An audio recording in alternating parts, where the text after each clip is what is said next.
Hello, welcome to Good Questions, Good Answer. Today we have another interesting questions from our audience. And again, our Venerable Sander joining us. Venerable Sander, how are you? I'm fine, thank you.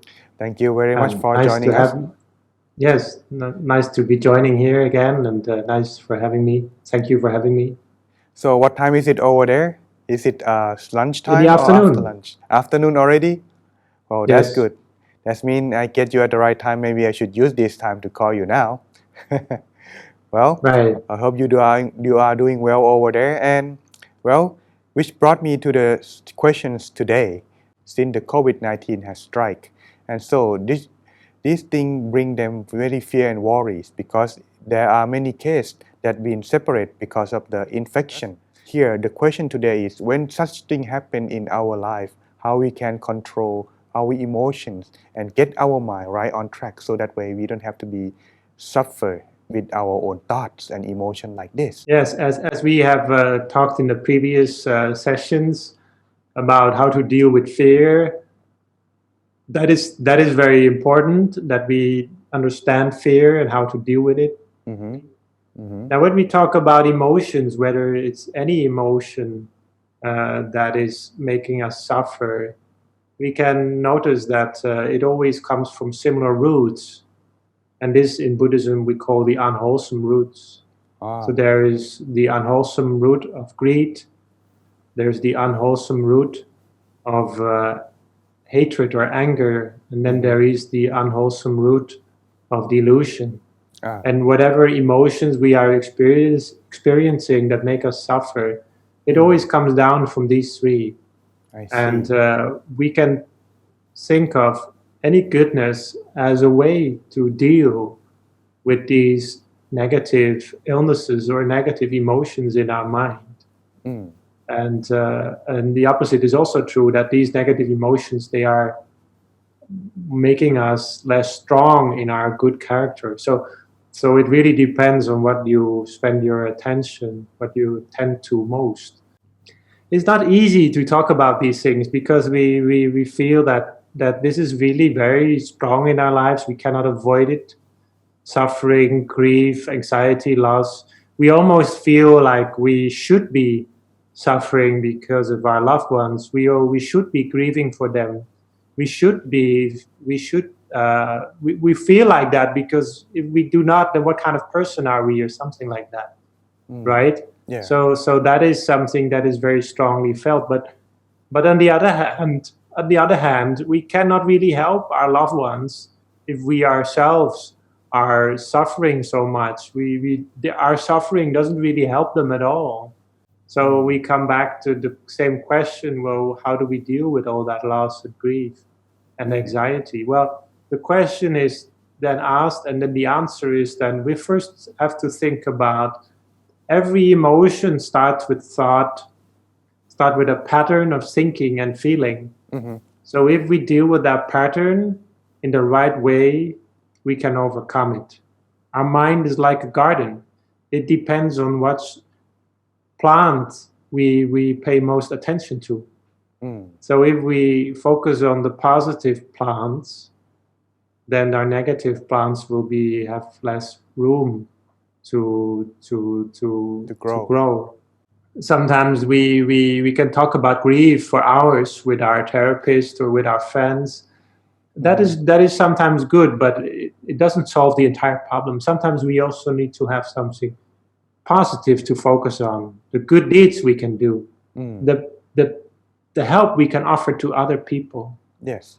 Our neighbor that is older, that elderly neighbor who is lonely, we can do something. Sometimes we can do something good for those people while still keeping a distance. We can also take care of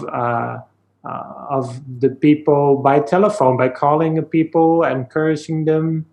As a monk, I found that is a very important part of our life now, because when we call people, we encourage them, it makes them happy and it makes them have encouragement to deal with the current crisis. And that is important as well. So if we focus on the positive side of the story of your emotional management, then it is going to help a lot. Yeah. We had a neighbor here, Yeah. a young boy who wrote a poem for his elderly neighbor. Ah, And that's this nice. poem, it was very funny. It was a poem from a child. They're always funny. Yeah. But he put that poem on the roof of sorry, not on the roof, of course, on the window of his neighbor, and it was very nice. It was so cute, and it was really helping that person very much, because some elderly people now, they contemplate suicide, because it's so difficult for them, all the solitude. And he just made a poem and put it on the window. And there was a journalist of the local newspaper who saw that and made a picture. Yeah. Well, these kind of like things that encourage people. The story like this, even though it's less, it's not much, but still it helps people have gained strength to move on. So in this Yes. case, it's kind of like showing us the nature of our mind. It can be changing from negative into negative or neutral. So in here, which broadness in there that maybe can you explain a little bit about the nature of our mind so our audience can understand its nature? According to Buddhist psychology, is basically all suffering comes from the basic habit of our mind not being still, and our mind not seeing reality as it really is. Yes. So when our mind is not still, it moves all the time. Then what happens is our mind is like a monkey, is like a pool of water. Oh, a whirlpool. I see. If you step into the water, often the water becomes murky. If there is some mud on the bottom of the pool, it becomes murky and muddy, and it will not be clear water because the water is not still. And we cannot see through the water what is in the water. We cannot really understand. In the same way, when our mind is not still, when it moves, it starts to move, and it becomes a sort of whirly pool of all sorts of negative emotions and thoughts. And we cannot really see ourselves clearly. We start to focus on the outside world more and more, and we start to go attached to that. I see. So what we are learning in Buddhist psychology and meditation practice is that every goodness we do, whether it's meditation or the good deeds we do in our daily life, the charity we perform, or the other good deeds that we do, all of that is to help our mind to be more still, more stable. When our mind is more still and more stable, then it becomes possible for the mind to develop clarity, and you can see yourself, understand yourself better, and the world around you better. So sometimes you can compare it with one of those snowballs. One of those snowballs? You can buy them in souvenir shops, and then you shake them. You mean the snow globe? Yeah. Yeah. Sorry, snow globe. Okay. And if you shake them, then you cannot see clearly what is in there, right? No, cannot. Maybe there is a mountain or a dancing couple or something like that. Mm-hmm. You cannot see through it because you've shaken the globe a lot. Yeah. There's a lot of snow in it. But as soon as you just put the snow globe down, you put it on a still spot, and you just allow it to be there for a while. Still. Yeah. Then you can see clearly through it. This is how our mind works. I see. And not only can we clearly see things better, our mind will be more whole. It will be less impaired, because that's what our negative emotions and unrealistic perceptions do. They impair our mind. They create bias, favor, fear, and also make us not see things as they really are. Like we have colored glasses on all the time. So when we have a still mind, we can see things clearly. We can see through the pool of water. We can see through the snow globe, and we understand things as they really are. So when the emotion arises, the only thing we can do to help us stop this emotion is to bring our mind back to ourselves and make it become still, so that way we can find Yes, our clarity and can also gain control of our mind and ourselves.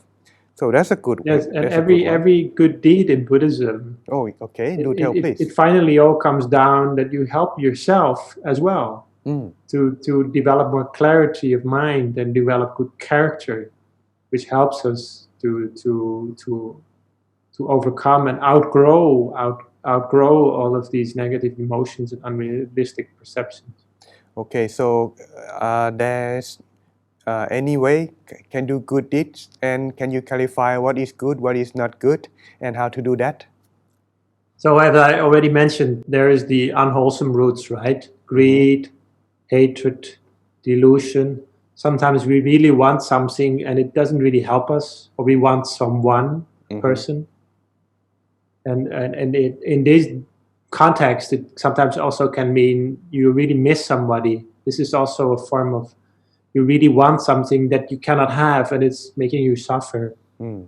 And then another thing is that hatred is of course easy to explain, it's more difficult to fix, but that is the negative part, you don't want something. Mm-hmm. And then there is the third part, which is not very well known in the Western psychology, delusion. Delusion is not just a mental illness or something, but is a basic misunderstanding about the world. Mm. And it also comes down to things like making a problem out of something which is not a problem, or being arrogant, or being simply deluded that you will never become old, will never become sick or die. Mm. This is a problem in the present situation, of course. So that is something, but it can also mean anxiety, stress. That is also part of delusion. Mm. So these are all negatives, but there is also positive things, positive emotions, Okay, what are they? positive positive characters. Okay. So sometimes this is called non-greed, non-hatred, and non-delusion because they are the opposites and they help us Yeah. to deal better with these negative emotions and unrealistic perceptions. Okay. So, for example, non-greed is generosity, Mm-hmm. sharing, sacrifice, and letting go, but also simplicity, living a simple life. Yes. And then non-hatred is loving kindness, compassion, forgiving people, and yes, tolerance towards people who are different from us.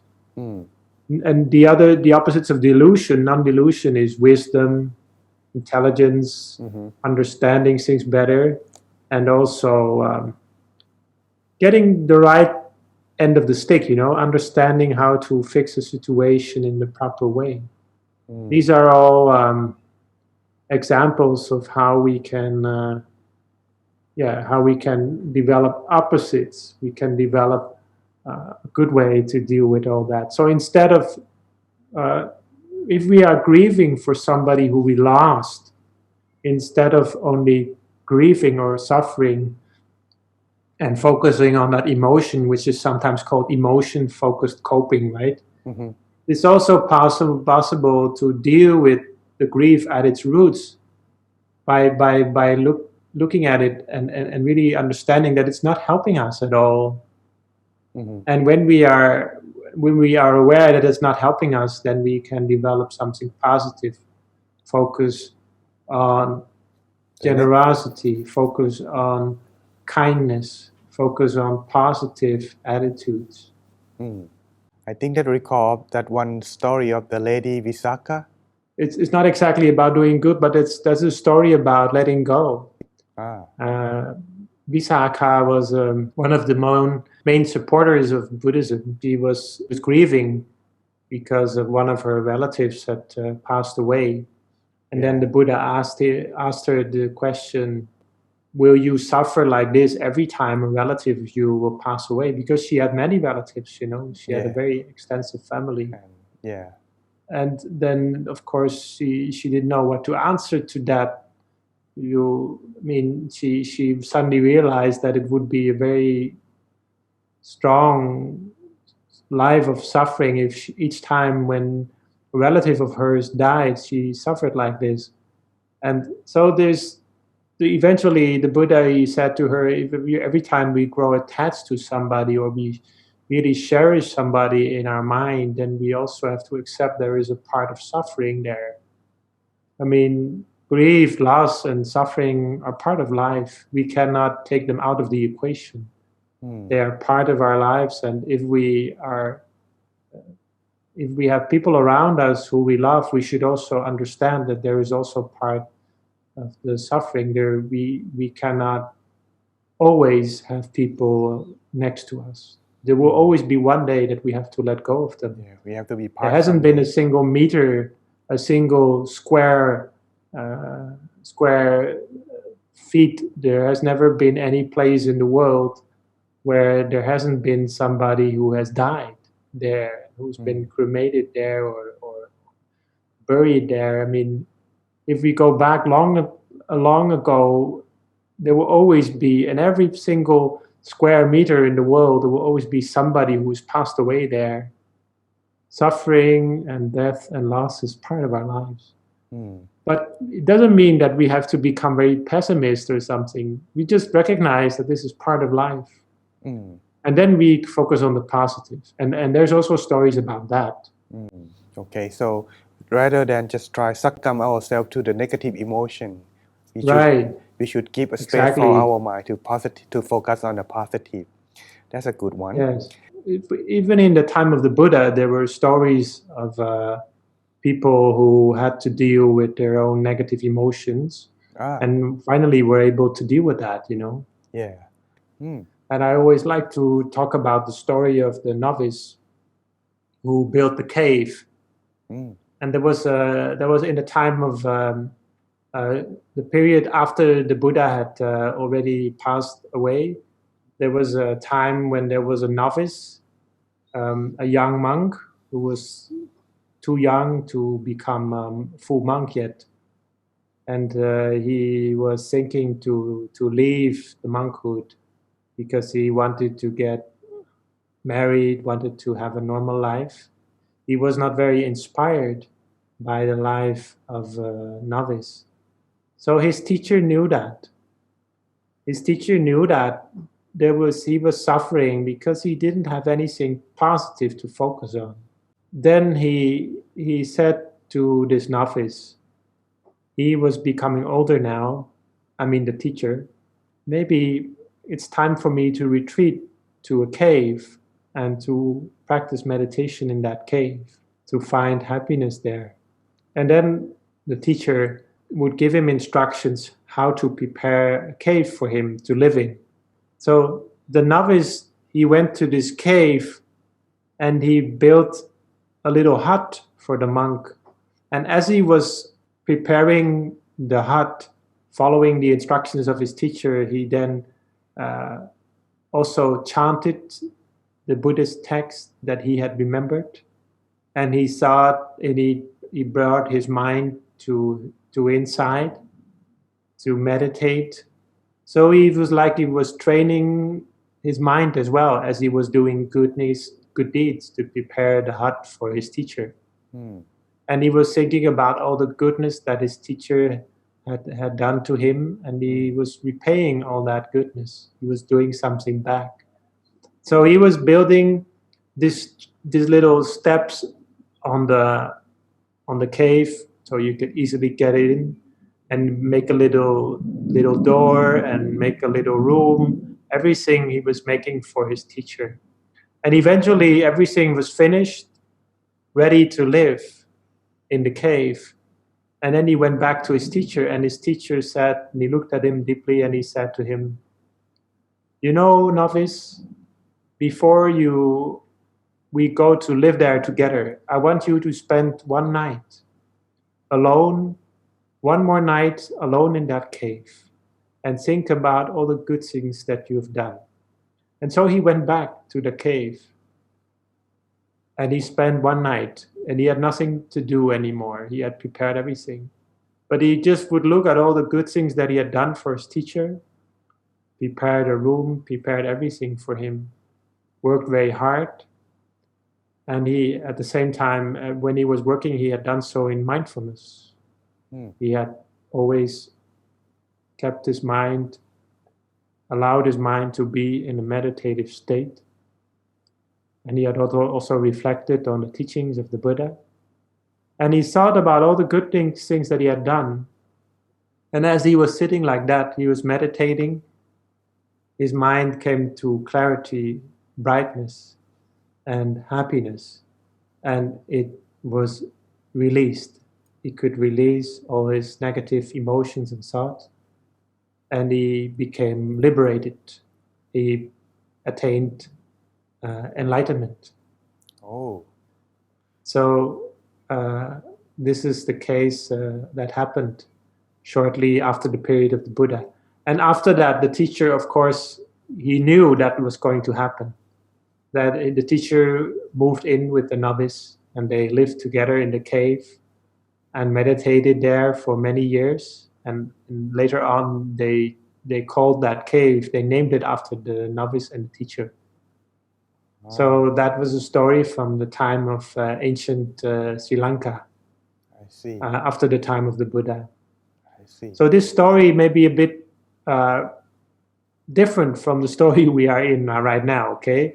But it shows that we can use positive deeds, do something good, and in a way, just thinking about that, all that goodness, can help us to overcome all the things we cannot change, the negative emotions, the negative things, the grief, the loss. All that is there, and we can talk about it for hours. And there's nothing wrong with talking about it and recognizing the suffering, but it's also good to focus on the positive, the happiness that comes from giving, happiness that comes from the joy of being there for somebody else, and also acknowledging the good qualities of our teachers, our parents, and our elderly community. So thank you. So this is a story that I would like to talk about, and I hope this has some relevance for today. Yeah, there are many things, but in time like this, people and everyone should come in hand together, do whatever they can to help each other. This is the time not to be letting our emotion, our remorse getting over us.